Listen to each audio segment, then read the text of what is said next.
Welcome in Michael Murray with Benzinga, Dr. Jennifer Bath from ImmunoPrecise Antibodies joining me here today to discuss some of the things that ImmunoPrecise is working on. Dr. Bath, thank you so much for joining us here today.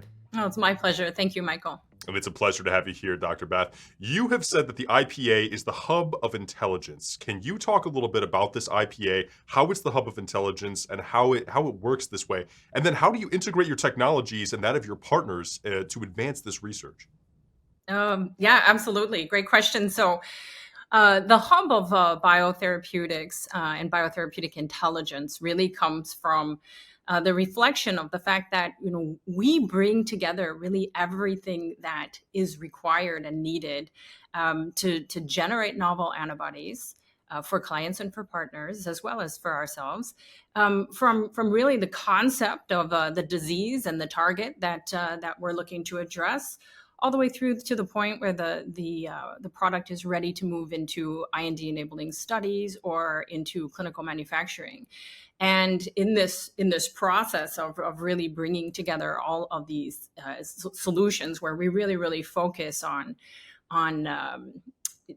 scientific rigor, on bringing the best platforms together under one roof, we also have experts in the space where, the company itself has been around for about 30 years. We've served over 600 clients. We've done thousands of programs. And so that's also a part of being the hub in biotherapeutic intelligence is bringing together also our expertise. And then, of course, our artificial intelligence through our LENSai software and our ability to harness all of these insights for building better drugs using our AI. And as far as for the second part of your question, as far as how we integrate all of these aspects of what we do and these technologies for our partners to advance their research, we bring all of these together in-house where we're able to customize every program that comes to us.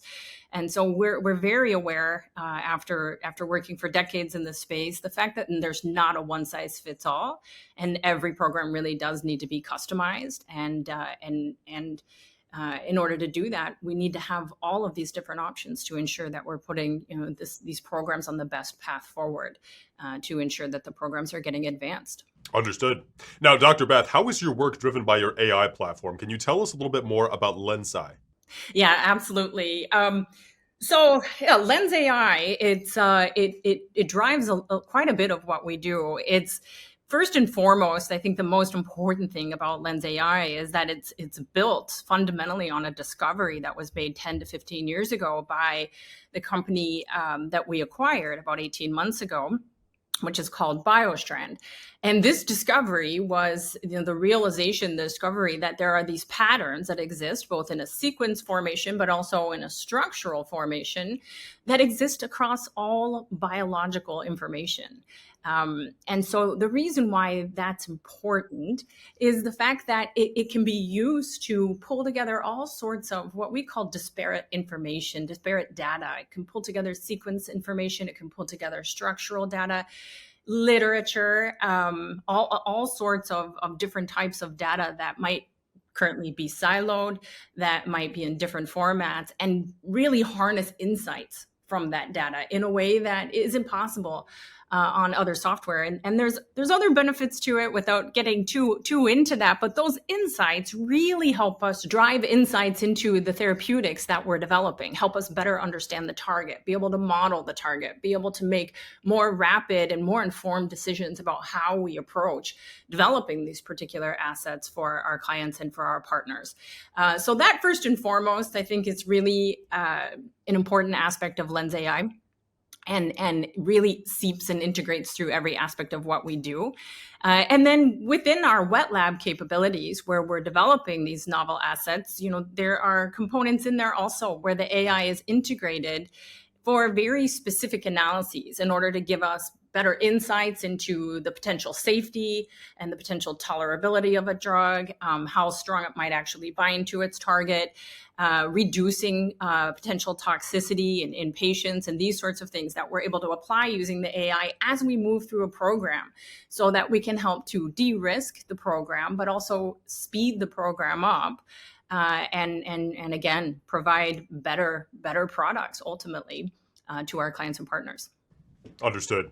Now, Dr. Bath, you also just released your Q2 results. You raised revenues quarter over quarter by about $1 million and slash net loss by more than 50%. How did you accomplish this, and is this trend going to continue as we move forward? uh, Great question. So, first of all, how we accomplish that, it's really a reflection of the strategic vision that we have been enforcing and building upon for the last many years. A big part of that I've already referenced here is that full end-to-end capabilities where, we're able to really reduce the time and the risk and the cost associated with our clients and partners in moving these products through, because they can come to us and stay with us. And we work really hard to give them zero reasons to want to go anywhere else. And that comes down to the quality and, of the actual work we're doing, where we've really established this reputation for having successful campaigns with really difficult programs. And the reason why that's really enhanced, the last 3-quarter revenues, when a lot of companies in biotech industry, especially the service industry, have been declining in revenue, is because, as clients overall also are considering, like, where are we putting our spend? Where are we putting our capital right now? And trying to, just be a little bit more budget conscious during, uncertainties in the economic environment. They're able to really reduce the number of vendors that they're utilizing and put more and more of their energy and their focus on utilizing IPA and its services.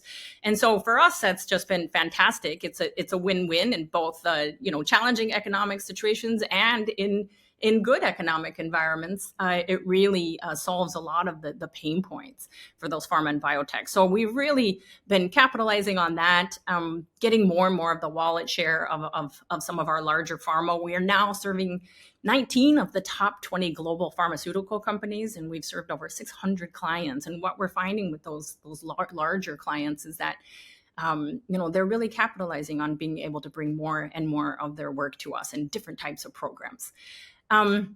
So with regard to the net loss, majority of the reduction in the burn for the company that we've seen over the last year has been, based on the fact that we also have a subsidiary called Talem Therapeutics, and Talem Therapeutics has an internal pipeline where we're able to build these, therapeutic molecules that eventually, hopefully, will go into the clinic. And these therapeutic molecules are being built, obviously using the same tools and the same, scientific rigor that we employ when we're doing this work for our clients.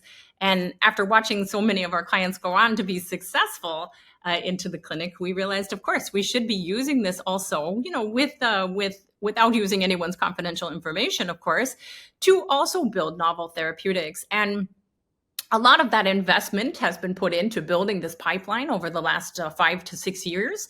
And about a year ago, we really reached the point where we had identified a handful of potentially best-in-class and potentially first-in-class products, and really felt like we were at or very close to the stage of being able to out-license these products. So most of that spend is now gone; it's behind us, and that really helped in reducing that burn. And now it's placed a wonderful opportunity in front of us to get out there and look to out-license these assets and provide additional streams of capital into the company. Wonderful. And Dr. Bath, a final question for you as we close. What's the most exciting frontier in antibody research? What discoveries or advancements may be just around the corner for this business? Yeah, that's also a really great question. And there's been a lot of chatter about that, starting in January with the annual JP Morgan conference.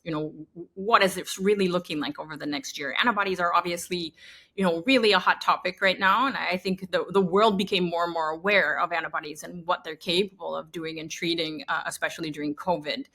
And I think there's a couple of key areas that we really see as kind of hot topics in the antibody space right now.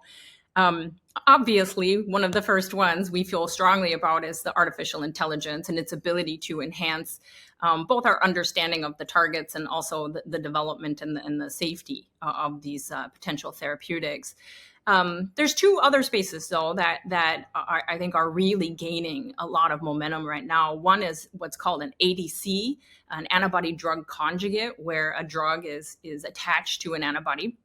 and the antibody directs that drug more specifically to the target of interest. So, for instance, potentially to a tumor. So you're getting more specific delivery of a drug by an antibody that's specific for something on the surface of that tumor. And that's really gaining a lot of momentum.